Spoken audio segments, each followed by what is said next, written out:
अस्सलाम वालेकुम, मैं हूं शाहजेब खानजादा। पंजाब के कई इलाकों में दहाइयों के बाद सामने आने वाली बदतरीन सैलाबी सूरत हाल बदस्तूर बरकरार है। सैकड़ों देहात ताहाल ज़ेर-ए-आब है, लाखों अफराद मुतासिर हो चुके हैं। ऐसे में भारत ने दरिया सतलज में मजीद पानी छोड़ दिया है और इस हवाले से पाकिस्तान को आगाह भी कर दिया गया है, जिसकी वजह से दरिया सतलज में ऊंचे दर्जे का एक और सैलाब मुतवक्के है। दरिया रावी में हेड बलोकी से इस वक्त तकरीबन 1,52,000 क्यूसिक का ऊंचे दर्जे का सैलाबी रेला गुजर रहा है। ताहम दरिया रावी में पानी के बहाव में कमी आना शुरू हो गई है, जबकि दरिया चनाब से गुजरने वाला इंतहाई ऊंचे दर्जे का सैलाबी रेला मुजफ्फरगढ़ की हदूद में दाखिल हो चुका है और हेड तरीमू में भी इस वक्त इंतहाई ऊंचे दर्जे की सैलाबी सूरत हाल बरकरार है और इससे मुल्हिका कई बस्तियां ज़ेर-ए-आब आ चुकी हैं। इसी तरह दरिया चनाब में मुल्तान शहर के करीब कई इलाकों में पानी दाखिल हो चुका है, जबकि मुल्तान की हदूद से तकरीबन 8 लाख क्यूसिक का इंतहाई ऊंचे दर्जे का सैलाबी रेला आज गुजरेगा।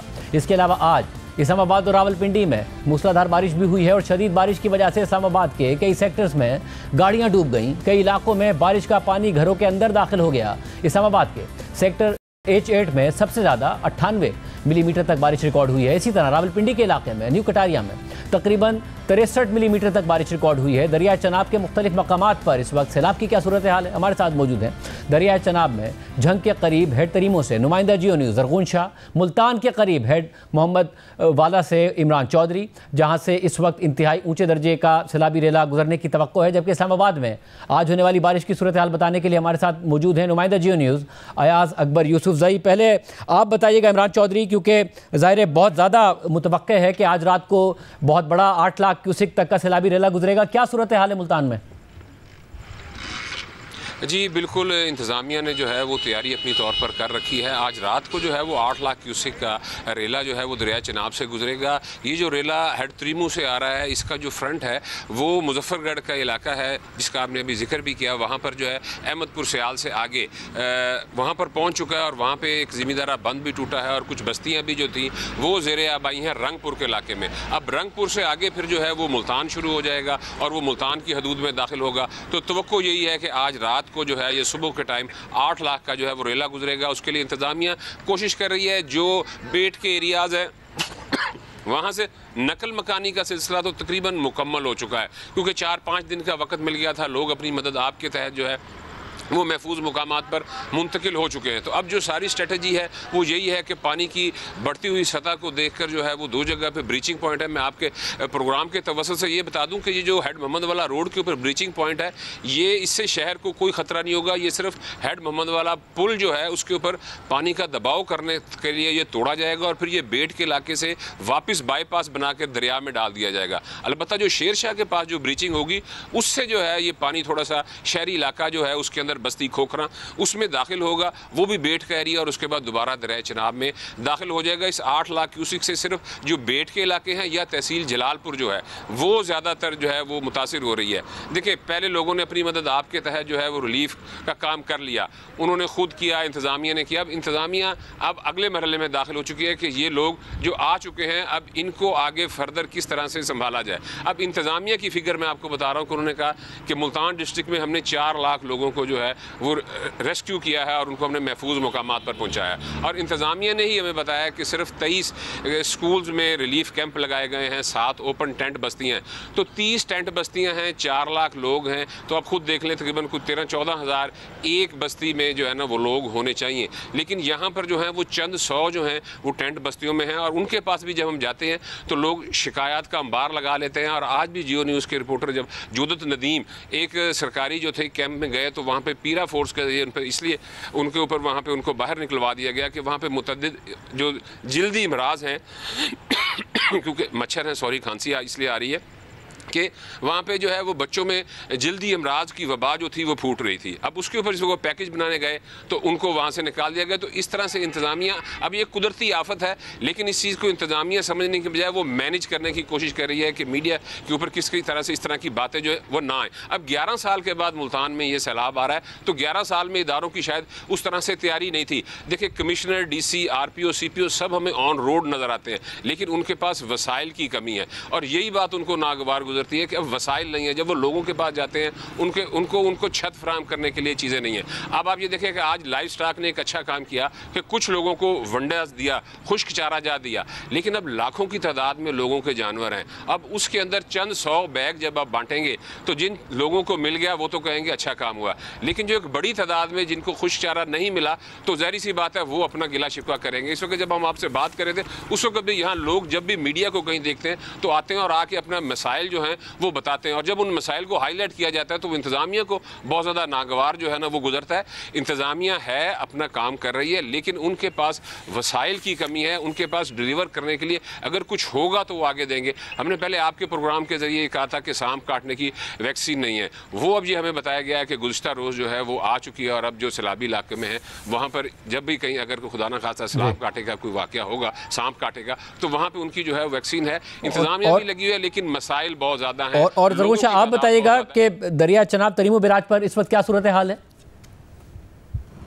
जी बिल्कुल, अगर आप जंग शहर से आएँ तो इस वक्त जहाँ मैं खड़ा हूँ तो ये तरीमो बैराज का राइट फ्लैंक बनता है, दरिया चनाब का राइट फ्लैंक बनता है। और आज हम इसको जब क्रॉस कर रहे थे तो हमें बताया गया कि तकरीबन 4.25 लाख क्यूसेक पानी उस वक्त यहाँ से गुज़र रहा था। अब जब हम वापस आए हैं तो कुछ वॉल्यूम में हमें ज़्यादती नज़र आई है, कुछ ज़्यादा हो गया इस दरिया का वॉल्यूम।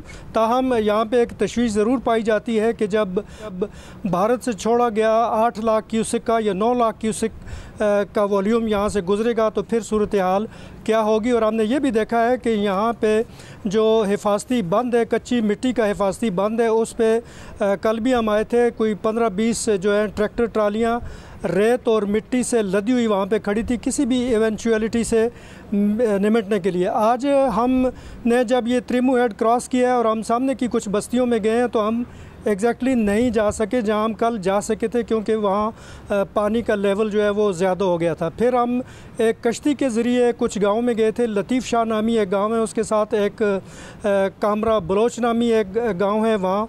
तो वहाँ ये सूरत हाल है कि जिस घर में हम गए तो उन्होंने कहा कि जी आप पहले हैं जिनसे हमारा रब्ता हुआ है, इससे पहले तो कोई यहाँ पे आया ही नहीं। तो उस घर के लोगों का ये कहना था कि यहाँ 13 अफराद रहते हैं और उनमें से ज़्यादातर औरतों और बच्चों को हमने कहीं शिफ्ट कर दिया। ख़ुद हम यहाँ पे रह रहे हैं अपने सामान की और घर की और अपने जो ढोरों की हिफाजत के लिए। तो एक फ़िनोमेना जो हमने ऑब्ज़र्व किया है यहाँ पे वो ये भी है कि लोग मुकम्मल तौर पे अपना घर खाली नहीं करते।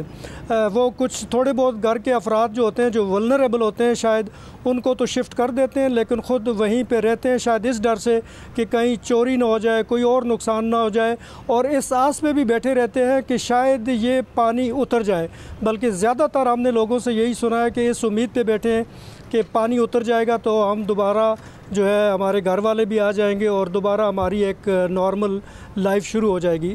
यहाँ आसपास के जितनी बस्तियों में हम गए हैं तकरीबन 70 हमें बताया गया कि 70 मुख्तलिफ़ छोटे छोटे गांव हैं वो मुतासिर हुए हैं, और फसलें जो यहाँ पे ख़राब हुई हैं या तबाह हुई हैं उनमें ज़्यादातर तिल की फसल है, चावल की फसल है, गन्ना है, मकई है, ज्वार है और इसी तरह जानवरों के पट्ठे हैं। तो सूरत हाल अब यही है कि बहुत नुकसान हुआ है। इस हवाले से हम अयाज अकबर से आप बताइएगा, इस्लामाबाद में 100 मिलीमीटर भी नहीं हुई है किसी एरिया में बारिश, मगर जो मनाजिर हमने देखे, गाड़ियां डूब गई, इलाके डूबे हुए हैं, ये मनाजिर इस्लामाबाद में तो बारिशें होती रहती हैं, इस्लामाबाद के का जो निकासी का निज़ाम है उस पर वो तनकीद कभी माजी में नहीं हुई, ये क्या हुआ है आज?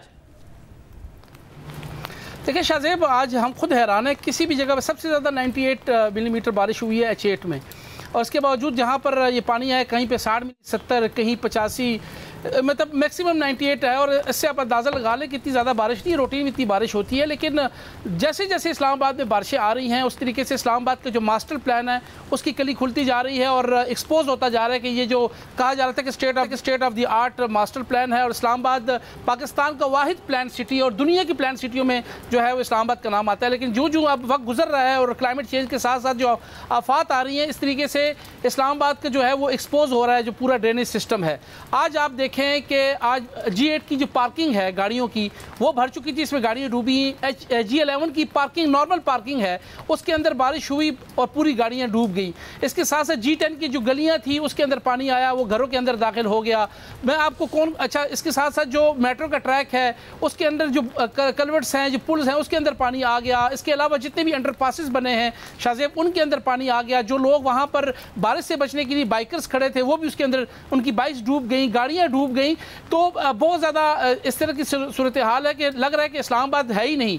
और इतनी ज़्यादा बारिश नहीं हुई, कुछ ज़्यादा ऐसी कोई क्लाउड ब्रस्ट नहीं हुआ, कोई इतना ज़्यादा पानी का फ्लो नहीं आया। इसके साथ साथ जो बाराकऊ है वो भी रूरल एरिया है, वहाँ पर जो कोरंग का नाला जाता है वो बहता हुआ बनीगाला से और इस तरह पिंडी की तरफ जाता है, वहाँ पर तुगयानी रही। जो क्रॉसिंग ब्रिज थे वो भी पानी के अंदर डूबे रहे।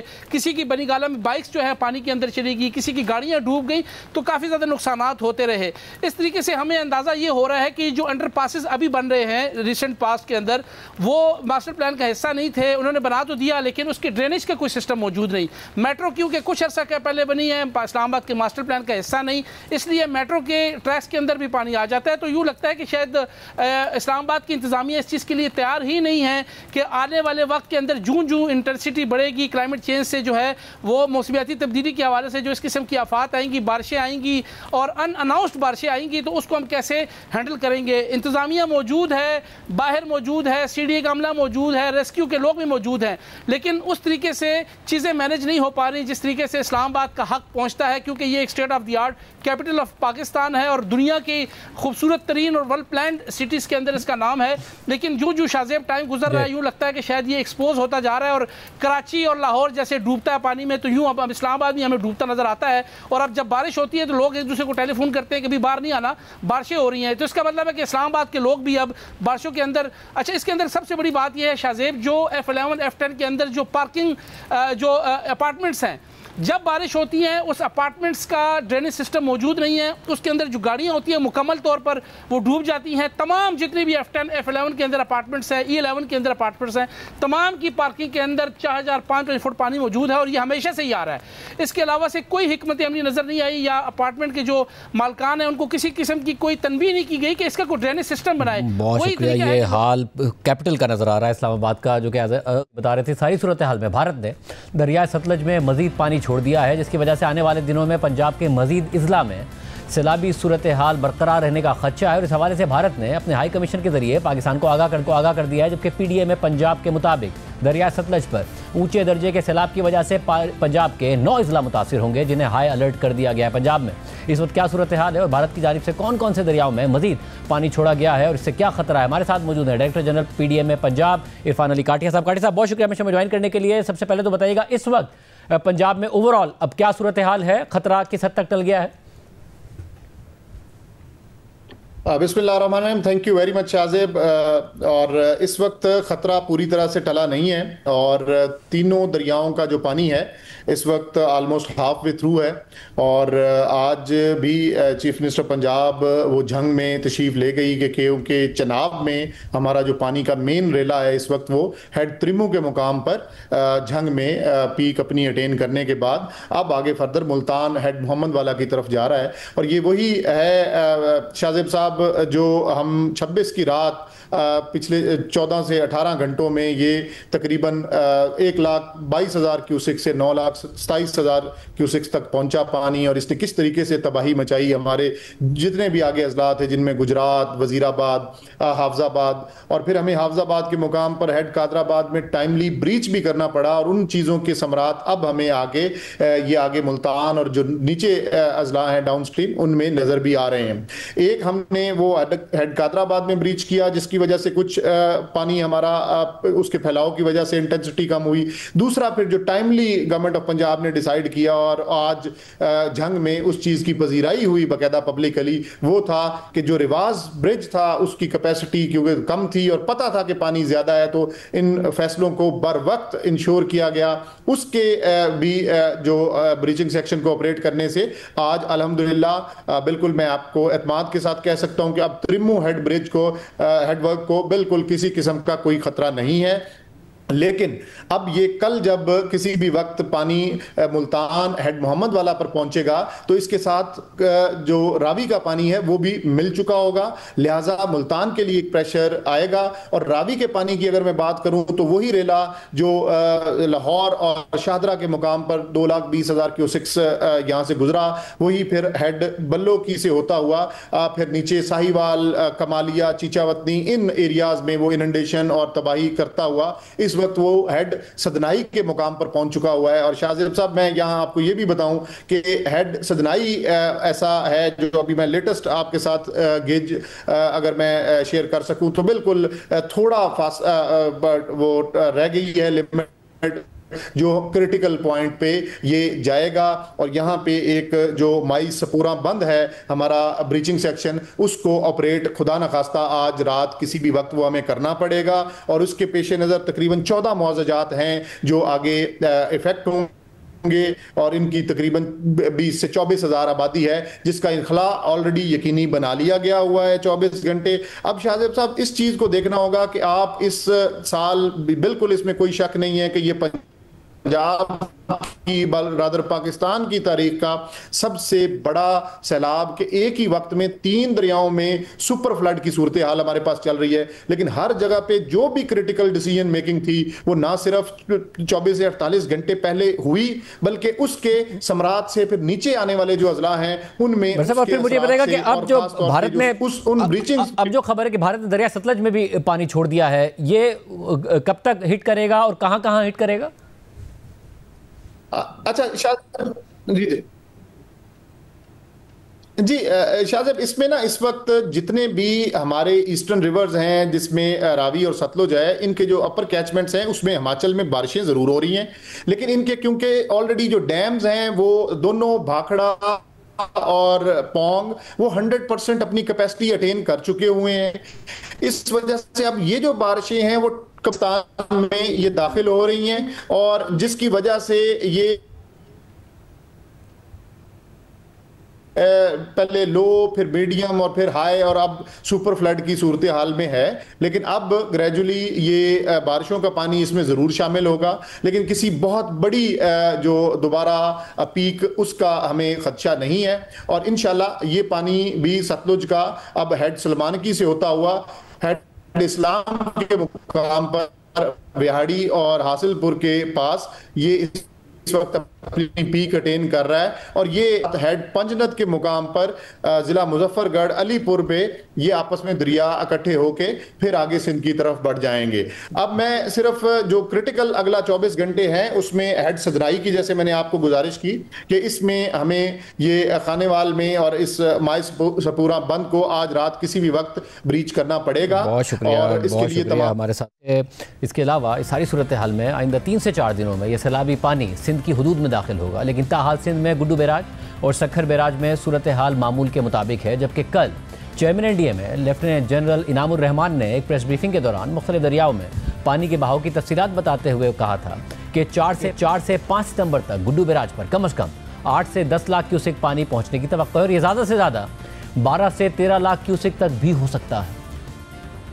जैसे ये रेले आज या 2 दिन के बाद जब त्रिमू में इकट्ठे होंगे तो हम एंटिसिपेट करते हैं 7 से 8 लाख क्यूसेक का रेला आएगा और फिर इसके बाद यहाँ से ये रेला नीचे की तरफ बढ़ेगा जब ये पंजनद पे सतलज से आकर मिलेगा। 4 से 5 सितंबर के आसपास हम समझते हैं कि ये सारे रेले इस वक्त इकट्ठे होकर फिर ये गुड्डू बैराज की तरफ 8 से 10 लाख कम से कम और ज़्यादा से ज़्यादा हम तवक्को करते हैं कि ये तकरीबन 12 से 13 लाख के दरमियान ये रेला इकट्ठा होगा।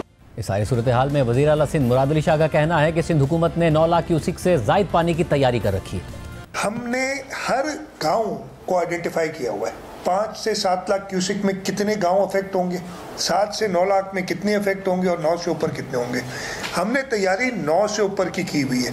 कमिश्नर्स को, डिप्टी कमिश्नर्स को, पीडीएमए को ये हिदायत है कि आपने तैयारी वो रखनी है कि आप इवैक्यूएट कर सके सबको, और इवैक्यूएशन इस वक्त भी जारी है। हमारे साथ वज़ीर आला सिंध मुराद अली शाह साहब मौजूद हैं। शाह साहब, बहुत शुक्रिया हमें शो में ज्वाइन करने के लिए। शाह साहब, आपने खुद ने बताया कि 9 लाख से ज़ायद की हम तैयारी कर रहे हैं, सुपर फ्लड की तैयारी कर रहे हैं। चेयरमैन एनडीए में कह रहे हैं कि 8 से 10 लाख और 12 से 13 लाख भी गुड्डू बैराज तक पानी आ सकता है। क्या इस वक्त आप एक्सपेक्ट कर रहे हैं? Thank you very much Shahzeb. देखिए एक्सपेक्ट इस वक्त जो ट्रिमू पे पानी है, इसलिए कि इस वक्त सबसे पहला रेला और जो सबसे बड़ा रेला है वो चनाब और झेलम रिवर का जब मिलता है ट्रिमू पे आके, वो इस वक्त रिडक्शन पे आ गया एज वी स्पीक। सुबह 9 बजे से लेके 5,50,000 क्यूसेक के करीब पानी 12 घंटे चला है, और इस वक्त जो मैंने लेटेस्ट 9 बजे वाली देखी है डेटा, तो 5,41,000 यानी वो रिडक्शन पे आ गया है। ट्रिमू से ये पानी आगे पंजनत पे जाएगा, और ट्रिमू से पंजनत तकरीबन 3 दिन से थोड़ा ऊपर टाइम लगता है। तो हमें 3 दिन बाद पंजनत पे पता चलेगा, और पंजनत पे फिर सतलज का पानी और रावी का पानी भी आके यहाँ मिलेगा। उस वक्त हमें पंजनत पे पता चलेगा कि कितना पानी जो है वो गुड्डू पे हम एक्सपेक्ट कर सकते हैं। और उसके बाद भी हमारे पास 2 दिन होंगे, पंजनत से गुड्डू तक 2 दिन लगते हैं। तो we'll have 2 days to prepare once पंजनत रीचेस इट्स पीक। अच्छा, पास के मैं 2014 में भी कुछ इसी टाइप का ईस्टर्न रिवर्स में हुआ था, रावी और सतलज में नहीं, लेकिन चनाब और झेलम में। ट्रिमू में उस वक्त 5,92,000 क्यूसेक पानी था, इस दफे 5,50,000 है। वो 5,92,000 वाला क्यूसेक पानी जब पंजनत पे पहुंचा तो 4.5 लाख रह गया था।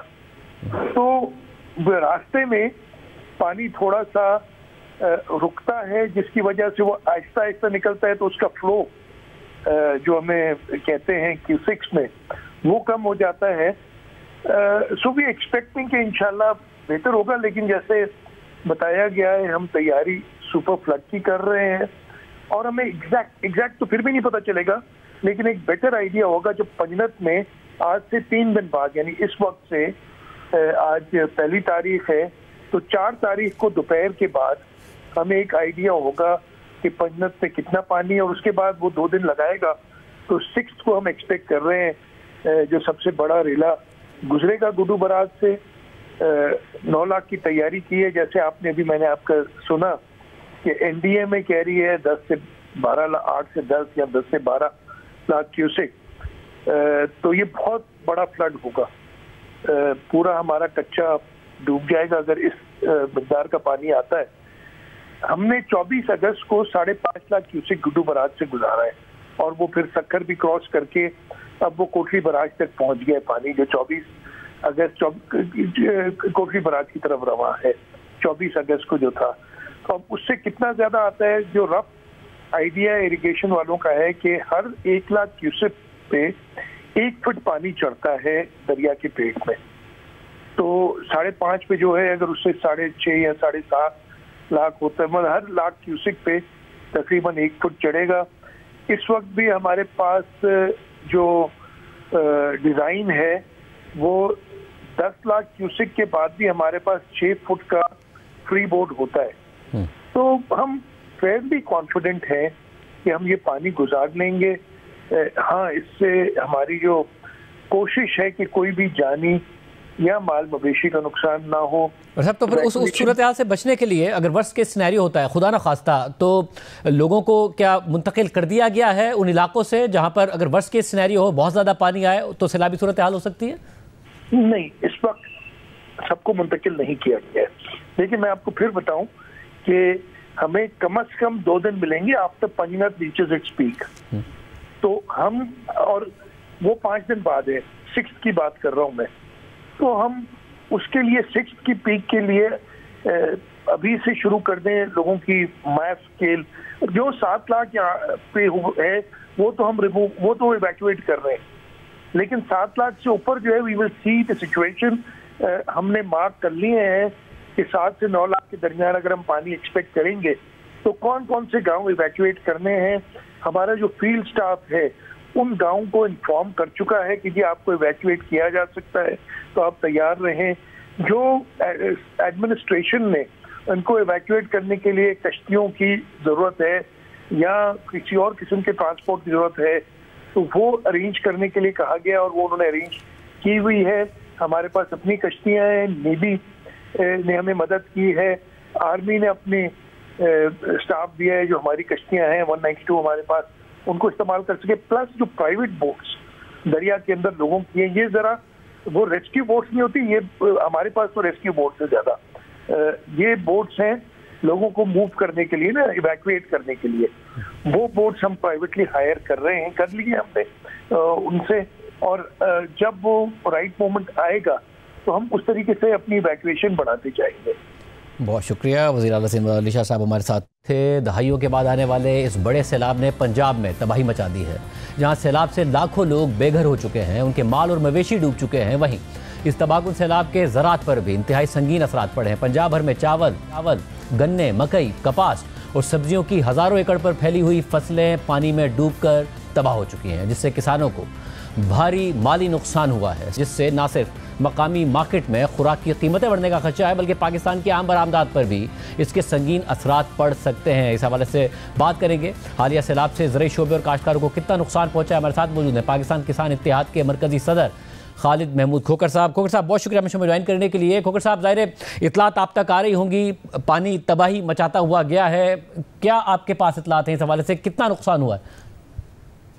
जी, तकरीबन इस वक्त तक जो हम एस्टिमेट लगा रहे हैं वो रफली एस्टिमेट है 15 से 20 लाख एकड़ का नुकसान हो रहा है जी।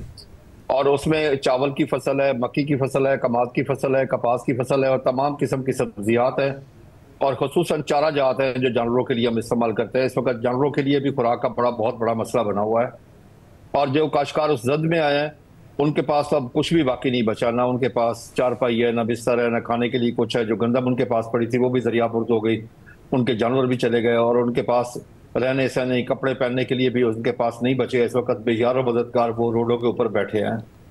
तो मैं तो इस वक्त पूरी कौम से अपील करूंगा कि एज ए कौम हम उनकी इमदाद करें और उनके साथ खड़े हो जाएं, क्योंकि इस वक्त उन बेचारों के पास कुछ भी नहीं है। बहुत ज्यादा नुकसान हो चुका है उनका, बहुत ज्यादा नुकसान। पहले ही काश्तकार बहुत ज्यादा स्ट्रेस में था कि उसको बहुत सारी चीजों का, गंदम का रेट नहीं मिला, कपास का रेट नहीं मिला, तो अब तो आके बिल्कुल उसकी हर चीज ही उजड़ गई, यानी कि उसकी पूरी दुनिया ही उजड़ गई। इस वक्त आप ये कह सकते हैं उन काश्तकारों की जो सैलाब की जद में है। मतलब और ये जो फसलें मुतासिर हुई हैं इसका मैग्नीट्यूड क्या है? एक तो डोमेस्टिक मार्केट में ज़ाहिर है शॉर्टेज होना, कीमतें बढ़ना, फिर पाकिस्तान बरामद भी करता है चावल, कितना ये नुकसान है इसका मैग्नीट्यूड? देखें जी, पिछले साल हमने चावल तकरीबन $4 बिलियन का हमने एक्सपोर्ट किया था, उसमें भी कमी आएगी। कपास की फसल में बहुत बड़ी कमी आ चुकी है, पहले ही कमी आ चुकी थी, पहले ही बहुत कमी थी कपास की फसल में, लेकिन अब और ज्यादा कमी आ गई होगी। मक्की की फसल पहले ही बहुत कम थी, अब उसकी काश्त भी कम थी, अब कमी आ गई। चावल की फसल काफी ज्यादा काश्त थी, लेकिन उसे बहुत ज्यादा इससे नुकसान पहुंचा है। कमाद की फसल को नुकसान पहुंचा है, तमाम तरह की सब्जियात जो हम रोजमर्रा इस्तेमाल करते हैं उसको नुकसान पहुंचा है, हत्ता के फ्रूट जो किन्नू वगैरह बागात जहाँ पे जद में आए उनको भी नुकसान पहुंचा है, क्योंकि अभी कच्चा फल था।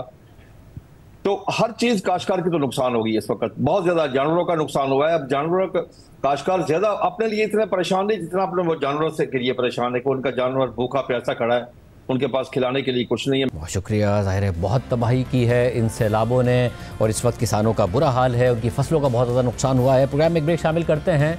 चीन और भारत करीब आ रहे हैं और सदर ट्रंप ने आज एक दफ़ा फिर भारत के खिलाफ बयान दे दिया है। खित्ते में क्या तब्दीलियाँ आ रही हैं, आपके सामने तफसीलात रखेंगे एक ब्रेक के बाद।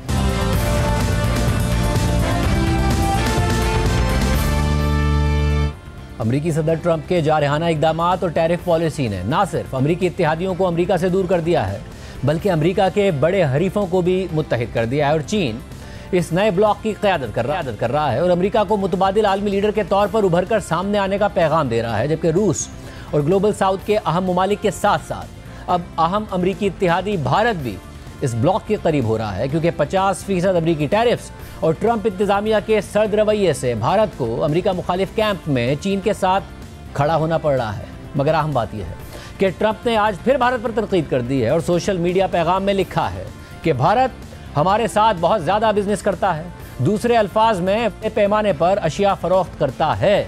हम भारत के सबसे बड़े क्लाइंट हैं, लेकिन हम भारत को बहुत कम फरोख्त करते हैं। अब तक ये एक मुकम्मल तौर पर यकतरफा ताल्लुक है और ये काफ़ी दहाइयों से ऐसे ही चल रहा है। इसकी वजह यह है कि भारत हम पर बहुत ज़्यादा टैरिफ लगाता रहा है, जो किसी भी मुल्क से ज़्यादा है। इसलिए हमारे बिजनेसेस भारत में सामान नहीं बेच पाते। ये एक यकतरफा डिज़ास्टर रहा है। साथ ही भारत अपना ज़्यादातर तेल और दिफाई सामान रूस से ख़रीदता है, अमरीका से बहुत कम ख़रीदता है। ट्रंप ने मज़ीद लिखा है कि भारत ने अब पेशकश की है कि वो अमरीकी मसनूआत पर अपने टैरिफ्स को ना होने के बराबर कर देंगे, मगर अब देर हो रही है। उन्हें ये सालों पहले कर लेना चाहिए था। इस पूरे मंजरनामे में चीन में होने वाले शंघाई ताउन तंजीम के सरबराही इजलास के ऑप्टिक्स को बहुत अहमियत दी जा रही है। यहाँ तक कि खुद अमरीकी मीडिया इसे अमरीका के मुतबादिल एक नए वर्ल्ड ऑर्डर के आगाज़ के तौर पर पेश कर रहा है। चीनी शहर तियानजिन में 2 दिन तक जारी रहने वाले शंघाई ताउन तंजीम के सरबराही इजलास में रूसी सदर पुतिन शरीक थे। अमरीका से नाराज़ भारतीय वज़ीर-ए-आज़म मोदी शरीक थे। इसके अलावा पाकिस्तान के वज़ीर-ए-आज़म शहबाज शरीफ समेत 20 से ज़ायद ममालिक के रहनुमा SCO सरबराही कॉन्फ्रेंस में शरीक हुए। ये कॉन्फ्रेंस तो आज ख़त्म हो गई है, मगर रूसी सदर पुतिन और वज़ीर-ए-आज़म शहबाज शरीफ समेत कई दीगर रहनुमा चीन में ही मौजूद रहेंगे और वो 3 सितंबर को वर्ल्ड वॉर 2 की याद में मनाई जाने वाली फौजी परेड में शरीक होंगे। साथ ही साथ अमरीकी ब्लॉक के एक और मुखालिफ शुमाली कोरिया के डिक्टेटर किम जोंग उन भी ये फौजी परेड देखने के लिए चीन आ रहे हैं। और इस सारी सूरत हाल को अमरीका और बैनुल-अक़वामी मीडिया अमरीका के लिए सबसे बड़ा खतरा करार दे रहा है। CNN के आर्टिकल के मुताबिक एक ऐसे वक्त में कि जब अमरीकी सदर ट्रंप की अमरीकी पॉलिसी ने आलमी निज़ाम को हिला कर रख दिया है, तो ऐसे में चीनी सदर शी जिनपिंग ने पीर को अमरीका पर बिलवास्ता तनकीद करते हुए दूसरों पर धौंस जमाने के हरबों का तज़किरा किया और साथ ही चीन को दुनिया की गवर्नेंस के लिए एक नए लीडर के तौर पर पेश किया। चीनी सदर ने 2 रोज़ा इजलास में शरीक 20 से ज़ायद आलमी रहनुमाओं से कहा कि चंद ममालिक के अपने बनाए हुए उसूल दूसरों पर मुसल्लत नहीं किए जाने चाहिए। आर्टिकल के मुताबिक ये समिट चीन की आलमी क़यादत और रूस के साथ गहरी शराकतदारी को जाहिर करने के लिए मुनक़िद की गई थी। ये दोनों हमसाया ममालिक आलमी ताकत के तवाज़ुन को अपने हक़ में करने की कोशिश कर रहे हैं। चीनी सदर का विजन अमरीका की क़यादत में वर्ल्ड ऑर्डर को चैलेंज करता है और नेटो जैसे इत्तेहादों की मुखालफत करता है, क्योंकि चीनी सदर समझते हैं कि ये मगरिब के रूल्स पर मबनी निज़ाम को नाफिज करने का ज़रिया है। इसी तरह चीनी सदर के बयानात को आगे बढ़ाते हुए रूसी सदर पुतिन ने कहा कि SCO यूरेशिया में एक नए सिक्योरिटी निज़ाम की बुनियाद रख रहा है। पुतिन ने इसे मगरिब की क़यादत में बने हुए इत्तेहादों के मुतबादिल के तौर पर पेश किया, जिन पर वो तवील अरसे से तनकीद करते आए हैं। पुतिन ने कहा कि ये निज़ाम पुराने यूरोसेंट्रिक और यूरो अटलांटिक मॉडल्स की जगह लेगा और कुछ ममालिक को ये इजाज़त नहीं देगा कि वो दूसरे ममालिक की कीमत पर अपनी सिक्योरिटी को यकीनी बनाएं। आर्टिकल के मुताबिक ये सरबराही इजलास चीन और रूस के दरमियान बढ़ते हुए ताल्लुकात और उनके दोनों रहनुमाओं के बरसों पुराने दोस्ताना रिश्ते की झलक पेश करता है। दोनों रहनुमाओं के दरमियान गहरा ज़ाती ताल्लुक इतवार की शाम वाज़े तौर पर नजर आया, जब चीनी सदर और उनकी अहलिया ने आलमी रहनुमाओं के लिए खाने का एहतमाम किया। रूस की तरफ से जारी करदा फुटेज में दिखाया गया कि चीनी सदर शी और पुतिन खुशगवार मूड में बातचीत कर रहे थे, इशारे कर रहे थे और मुस्कुरा रहे थे, जो अमूमन संजीदा नजर आने वाले चीनी सदर के एक मुख्तलिफ और पुरसकून पहलू को जाहिर कर रहा था। आर्टिकल के मुताबिक रूसी सदर ने यूक्रेन जंग और सदर ट्रंप से अलास्का में होने वाली मुलाकात के बारे में भी SCO इजलास को आगाह किया। माहिरीन का कहना है कि पुतिन ने इस इजलास को इस बात के सबूत के तौर पर इस्तेमाल किया कि वो आलमी सतह पर तनहा नहीं है। सिंगापुर से ताल्लुक़ रखने वाली तज्ज़ियाकार ली मेंग जियांग के मुताबिक पुतिन ये जाहिर करने की कोशिश करेंगे कि रूस की मज़ाहमत और चीन की हिमायत इस बात का सबूत है कि मगरबी पाबंदियाँ और तन्हाई के हरबे कामयाब नहीं हुए। माहिरीन के मुताबिक चीनी सदर SCO इजलास और बुध को बीजिंग में होने वाली फौजी परेड, जिसमें पुतिन, शुमाली कोरिया के किम जोंग उन और 2 दर्जन दीगर रहनुमाओं की शिरकत मुतवक्के है और दोनों रहनुमाओं को इंतहाई अहम वक्त में होने वाले डिप्लोमेटिक पुश के तौर पर देख रहे हैं। इसके अलावा अमरीकी अखबार न्यूयॉर्क टाइम्स में डेविड पियर्सन और मुजी मिशाल के आर्टिकल में भी इसी सूरत हाल की अक्कासी करते हुए लिखा गया है कि चीन, रूस और भारतीय लीडर्स की चीन में गर्मजोशी का मुजाहरा दरअसल अमरीका की मुतबादिल ग्लोबल लीडरशिप दिखाने के लिए था। हालांकि इन ममालिक के दरमियान कई बड़े इख्तलाफात मौजूद हैं। माहिरीन के मुताबिक इस मंजर का मकसद कई पैगामात देना था। शी जिनपिंग और पुतिन की कुर्बत ये जाहिर करने के लिए थी कि वो एक ऐसे आलमी निज़ाम के रहनुमा हैं जो अमरीका को चैलेंज कर रहा है, जबकि भारतीय वज़ीर आज़म मोदी ये दिखाना चाहते थे कि भारत के पास भी अहम दोस्त हैं, जिनमें चीन भी शामिल है, चाहे चीन के साथ सरहदी तनाज़ा अभी हल ना हुआ हो। इसके अलावा बरतानवी नशरियाती इदारे BBC ने अपने आर्टिकल में इस खदशे का इजहार किया है कि चीन अब अमरीका को टक्कर देने के लिए तैयार नजर आ रहा है और सदर ट्रंप जितना भी जोर लगा लें, लेकिन वो रूसी सदर पुतिन को चीन से दूर नहीं कर सकते। BBC के आर्टिकल के मुताबिक आलमी सियासत में 1 महीना बहुत होता है। रूस के सदर पुतिन एक बार फिर चीन में हैं, लेकिन इस मरतबा सूरत हाल कुछ मुख्तलिफ है। मगरबी पाबंदियों के बावजूद रूस के सदर एक बड़े रहनुमा के तौर पर आलमी रहनुमाओं से मिल रहे हैं, जो हाल ही में मसावी शराइत पर अमरीका के सदर ट्रंप के साथ बात कर चुके हैं। अमरीकी सदर के साथ मुलाकात के बाद पुतिन के अलास्का के दौरे को एक तरह से प्यूटन की फतह के तौर पर देखा जा रहा है। अलास्का में सदर ट्रंप ने अमरीकी सरजमीन पर रूसी सदर का इस्तकबाल किया, जहां प्यूटन ने अमरीकी सदर को आमादा करने की कोशिश की कि वो रूस पर मजीद पाबंदियां ना लगाएं और ना ही यूक्रेन पर हमले रोकने के मुतालबात दोहराएं। आर्टिकल के मुताबिक शुमाली कोरिया के रहनुमा किम जोंग उन भी उस ग्रुप का हिस्सा होंगे जिनकी अमरीका की मुखालफत और मगरबी ममालिक के खिलाफ बयानबाजी किसी से ढकी छुपी नहीं है। दूसरी जानिब भारतीय वज़ीर आज़म नरेंद्र मोदी भी हैं, जिनके अमरीका के साथ ताल्लुकात पेचीदा हैं, लेकिन ये सिर्फ शुरुआत है। बुध को बीजिंग में बहुत से रहनुमा दूसरी जंग अजीम के खात्मे की याद में एक परेड में शरीक होंगे, जो चीनी अवाम की दूसरी जंग अजीम में जापानी जारहियत के खिलाफ मज़ाहमत का इस्तिआरा समझी जाती है। ये सब ऐसे वक्त में हो रहा है कि जब अमरीकी सदर ट्रंप ने टैरिफ के मामले पर ट्रेड वॉर छेड़ रखी है। यानी माहिरीन का कहना है कि प्यूटन का गैर मामूली तौर पर तवील चीन का दौरा मगरबी ममालिक के लिए पैगाम है कि दोनों ममालिक की गहरी दोस्ती मजीद मजबूत हो रही है। लिहाजा अमरीका की जानिब से दोनों के दरमियान खलीज पैदा करने की कोशिशें नाकाम हो रही हैं। माहिरीन का कहना है कि अगर सदर ट्रंप यूक्रेन के मामले पर प्यूटन के सामने घुटने टेक देते हैं तो भी रूस चीन से दोस्ती ख़त्म नहीं करेगा। तज्जियाकार इस बात की तरफ इशारा करते हैं कि किस तरह अमरीकी सदर रिचर्ड निक्सन के दौर में उस वक्त के अमरीकी वजीर खारजा हेनरी किसिंजर 1970 की दिहाई में चीन को सोवियत यूनियन के असर रसूख से निकालने में कामयाब हो गए थे, लेकिन तब चीन और रूस के दरमियान ताल्लुकात पहले ही कशीदा थे। अब हालात मुख्तलिफ हैं। एशिया सोसाइटी में रूस चीन ताल्लुकात के माहिर पियर एंड्रीव कहते हैं कि चीन पर तिजारती पाबंदियां आयद करके अमरीका रूस और चीन को मजीद करीब कर रहा है। उनके बकौल दोनों ममालिक के दरमियान ताल्लुकात को कमज़ोर करने की कोशिशों के मतलूबा नताइज हासिल नहीं हुए। यूरोपियन पॉलिसी के एक माहिर ने नाम जाहिर न करने की शर्त पर बताया कि अगर अमरीका ये समझता है कि यूक्रेन जंग के खात्मे और रूस पर से पाबंदियां हटाने से रूस और चीन के ताल्लुकात में दरार पड़ सकती है, तो इसका मतलब यह है कि वो दोनों ममालिक के ताल्लुकात की नौइयत से नावाकिफ़ है। आर्टिकल के मुताबिक चीन रूसी तेल का सबसे बड़ा खरीदार है और मगरबी ममालिक की कंपनियों की जानिब से रूस पर पाबंदी के बाद चीन रूस को कारें और दीगर मसनूआत बरामद करता रहा है। ताहम यूक्रेन के खिलाफ जारियत के बाद से दोनों ममालिक नजरियाती तौर पर एक दूसरे के मजीद करीब आ गए हैं। प्यूटन और सदर शी में बहुत कुछ मुश्तरक है। दोनों एक ही उम्र यानी 72 बरस के हैं और सोवियत दौर के कम्युनिज्म के तहत पले बढ़े हैं। ये दोनों तवील अरसे से अपने ममालिक में इक़्तिदार में हैं और इख्तिलाफ राय को बर्दाश्त नहीं करते। सन 2022 में यूक्रेन पर हमले से पहले प्यूटन ने सदर शी के साथ सरहदों के बगैर दोस्ती और नो गो जोन्स के बगैर ताउन के मुआहदे पर दस्तखत किए थे। वो किसी भी दूसरे आलमी रहनुमा से ज़्यादा 40 बार प्यूटन से मिल चुके हैं, लेकिन मौजूदा दौरा ख़ास है।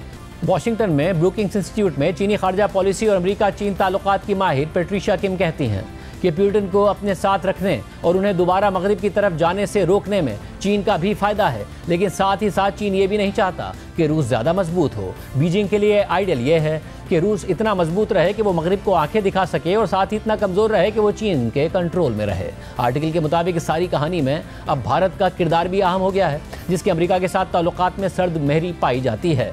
लिहाजा ये अमरीका मुखालिफ इत्तिहाद में अहम हो सकता है। सदर शी और वज़ीर आज़म मोदी की SCO इजलास के दौरान मुलाकात भी हुई है। मोदी 7 बरसों के दौरान पहली बार चीन के दौरे पर हैं। दोनों ममालिक के दरमियान सन 2020 में सरहदी झड़पों के बाद ताल्लुकात सर्द महरी का शिकार थे, लेकिन अमरीकी टैरिफ की वजह से भारत की मुमकिना मुआशी मुश्किलात ने ज़मीनी हक़ाइक़ को बदल दिया है। सदर ट्रंप ने रूस से तेल खरीदने की पादाश में भारत पर भारी टैरिफ आयद कर दिए हैं, जिसकी वजह से चीन और भारत एक दूसरे के करीब आ रहे हैं। माहिरीन का कहना है कि अगर ये तीनों ममालिक इकट्ठे हो जाते हैं और मिलकर नई सफ बंदी कर लेते हैं तो ये लामुहाला अमरीका और यूरोपीय ममालिक के लिए खतरे की घंटी होगी। ताहम माहिरीन का कहना है कि भारत आज़ाद खारजा पॉलिसी रखना चाहता है, लेकिन चीन के साथ खूनी सरहदी झड़पों के जख्म अब भी ताज़ा हैं और साथ ही चीन के पाकिस्तान के साथ ताल्लुकात में गर्मजोशी भी भारत के लिए परेशानी की बात है। और फिर कई दहाइयों की पेचीदा सिफारतकारी जिसने भारत को अमरीका के करीब पहुंचा दिया था, उसे मुमकिन तौर पर तर्क करने की ज़रूरत होगी, लेकिन SCO इजलास को नज़रअंदाज करना मुमकिन नहीं है।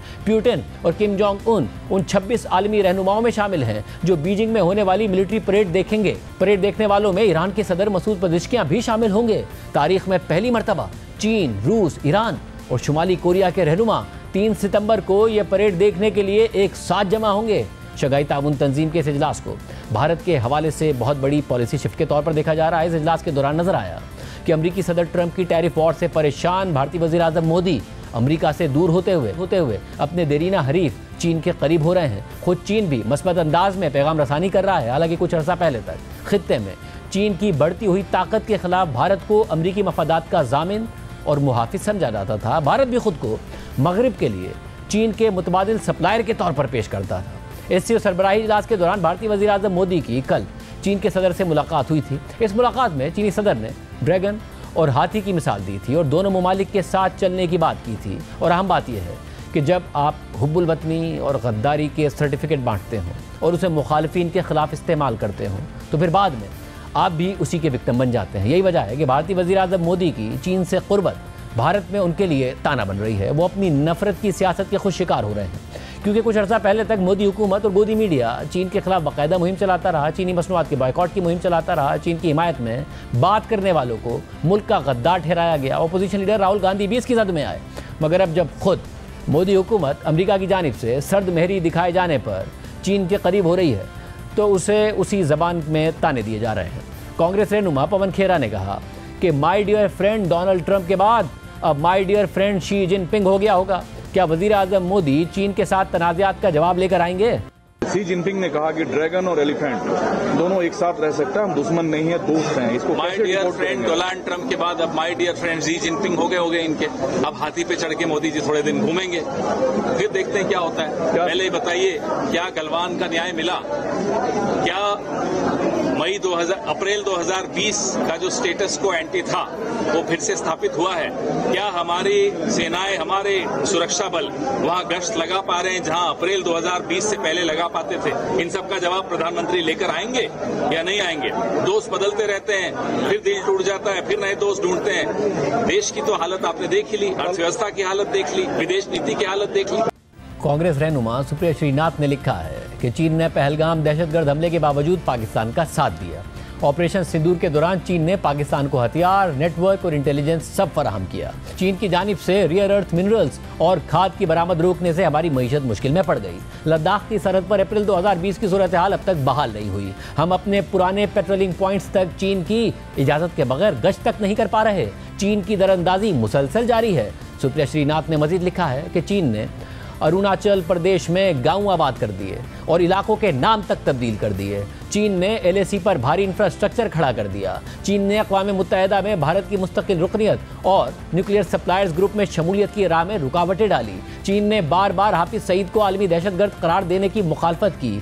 मोदी जी को कम अज़ कम गलवान वादी, पहलगाम हमले और चीन की पाकिस्तान नवाजी पर ज़रूर बात करनी चाहिए थी। और मोदी के भक्तों के मुँह में तो जैसे दही जमी हुई है। इसी तरह अब जब बीजेपी चीनी सदर से होने वाली वज़ीर आज़म मोदी की मुलाकात की वीडियो शेयर कर रही है तो उसे सोशल मीडिया पर ट्रोलिंग का सामना करना पड़ रहा है। एक पोस्ट में बीजेपी की गुज़िश्ता दिसंबर की पोस्ट शेयर की गई है जिसमें लिखा था कि राहुल गांधी की मोहब्बत की दुकान चीन के लिए हमेशा खुली रहती है। ये कौम को तकसीम करेंगे, ये पहले भी ऐसा कर चुके हैं, आइंदा भी करेंगे। यानी जो ताना बीजेपी राहुल गांधी को देती थी वो ताना अब बीजेपी के लिए ताना बन गया है। आज खत्म होने वाली 2 रोज़ा एससीओ सरबराही कॉन्फ्रेंस का ज्वाइंट डिक्लेरेशन भी जारी हुआ है जिसमें पाकिस्तान और भारत दोनों में दहशतगर्दी के वाक़यात का तस्करा और मजम्मत की गई है, जिसमें बलूचिस्तान में जाफर एक्सप्रेस की हाईजैकिंग और खुशदार हमले के साथ साथ मकबूजा कश्मीर के इलाके पहलगाम में होने वाला दहशतगर्द हमला भी शामिल है। जबकि वज़ीर आज़म शहबाज शरीफ ने अपने खिताब में बलूचिस्तान और खैबर पख्तूनख्वा में बैरूनी अनासिर की मदद से दहशतगर्दी का मामला उठाते हुए नरेंद्र मोदी का नाम लिए बगैर बताया कि दहशतगर्दी को अपने सियासी मफादात के लिए बतौर हथियार इस्तेमाल करने वालों का बयानिया दुनिया तस्लीम नहीं करती। जाफर एक्सप्रेस समेत बलूचिस्तान और खैबर पख्तूनख्वा में दहशतगर्दी में बैरूनी हाथ के मुलविस होने के नाकाबिल तरदीद सबूत मौजूद है। The menace of terrorism, separatism and extremism continues to pose a grave threat to Pakistan and endanger peace and security of the entire SCO region and SCO family. We condemn terrorism in all its forms and manifestation with fullest force at our command. Those who have long used terrorism for advancing their political interest must know that the world no longer buys this fictitious narrative. We have irrefutable evidence of the involvement of some foreign hands in the devastating Jafar Express train hostage incident, as well as countless other terrorist attacks against us in Balochistan and Khyber Pakhtunkhwa province of Pakistan. वज़ीर-ए-आज़म ने तमाम हल तलब मामलात पर dialogue की भी बात की, पानी की भी बात की और कहा कि पाकिस्तान तमाम मुआहदों की पासदारी करता है और दूसरों से भी इसकी तवक्को रखता है। Pakistan supports and respects sovereignty and integrity of all SU members and its neighbors. We respect all international and bilateral treaties and expect similar principle to be followed by all SU members. Uninterrupted access to due share of water as per existing treaties among the SU members, and to ensure lasting peace in South Asia, we call for a comprehensive and structural dialogue to discuss all outstanding disputes. And Honorable Chairman, I will request for your kind consideration to lead this dialogue under your sagacious leadership so that we can have its dividends as early as possible. Programme में आगे बढ़ते हैं। पाकिस्तान में आज से इंसदादे polio मुहिम का आगाज़ हो गया है। मुहिम के दौरान 99 अजला में 2 करोड़ 80 लाख बच्चों को पोलियो वैक्सीन दी जाएगी। कौमी इंसदादे पोलियो प्रोग्राम के मुताबिक मुहिम में 2,40,000 से ज़ायद पोलियो वर्कर्स हिस्सा ले रहे हैं। तीनों सूबों गिलगित बल्तिस्तान और आज़ाद कश्मीर में भी इंसदादे पोलियो वैक्सीन पिलाई जा रही है। कौमी इंसदादे पोलियो प्रोग्राम ने खदशा जाहिर किया है कि सैलाब से मुतासरा अजला में पोलियो और दीगर बीमारियों के फैलाव का खदशा मज़ीद बढ़ गया है। कौमी इंसदादे पोलियो प्रोग्राम की टीम ने वालिदैन से अपील की है कि वो मुहिम में बच्चों को इंसदादे पोलियो के क़तरे लाजमी पिलवाएँ। आज वफाकी वज़ीर सेहत मुस्तफ़ा कमाल ने कराची में इंसदादे पोलियो मुहिम का इफ्तिताह किया तो बताया कि पाकिस्तान में पोलियो क़तरे पिलवाने से इनकार करने वाले सबसे ज़्यादा केसेस कराची में हैं और कराची के 7 अजला में पोलियो वायरस मौजूद है। मुझे नहीं पता थी इस जिम्मेदारी मिलने से पहले कि जो सबसे ज्यादा पाकिस्तान में जो रिफ्यूजल केसेस हैं, मना करने वाले वो कराची के हैं। अगर आज जिस तरह से एनवायरनमेंट में 78 डिस्ट्रिक्ट हैं पाकिस्तान में, कराची के 7 डिस्ट्रिक्ट में पोलियो है। इसके अलावा आज ही खैबर पख्तूनख्वा में पोलियो का एक और केस सामने आ गया है। नेशनल इंस्टीट्यूट ऑफ हेल्थ ने टांग की तहसील जंडोला में 20 माह की बच्ची में पोलियो वायरस की तस्दीक कर दी है। नेशनल इंस्टीट्यूट ऑफ हेल्थ के मुताबिक ये इलाका सिक्योरिटी खदशात की वजह से पोलियो वैक्सीनेशन से महरूम रह गया था। ये रवां साल ज़िला टांग में पोलियो का चौथा केस है, जबकि अब तक खैबर पख्तूनख्वा में पोलियो के 16 केसेस सामने आ चुके हैं। इसके अलावा सिंध में 6, पंजाब और गिलगित बल्तिस्तान में एक पोलियो केस सामने आ चुका है, जिसके बाद मुल्क में पोलियो केसेस की मजमूई तादाद 24 हो गई है। अपने बच्चों को अपाहज होने से बचाइए, उन्हें पोलियो के क़तरे पिलवाइए। पोलियो एक ऐसी बीमारी है जिसका कोई इलाज नहीं है, अलबत्ता पोलियो के क़तरे पिलवाकर बच्चों को इस बीमारी से महफूज रखा जा सकता है। 5 साल से कम उम्र के बच्चों को पोलियो के क़तरे लाजमी पिलवाइए और 2 साल से कम उम्र के बच्चों को पोलियो के क़तरों के साथ साथ हिफाजती टीकों का कोर्स भी करवाइए ताकि वो दीगर ख़तरनाक बीमारियों से भी महफूज रह सकें। ऐसा कीजिए और अपने बच्चों के मुस्तक़बिल को महफूज कीजिए। इजाज़त, अल्लाह हाफ़िज़।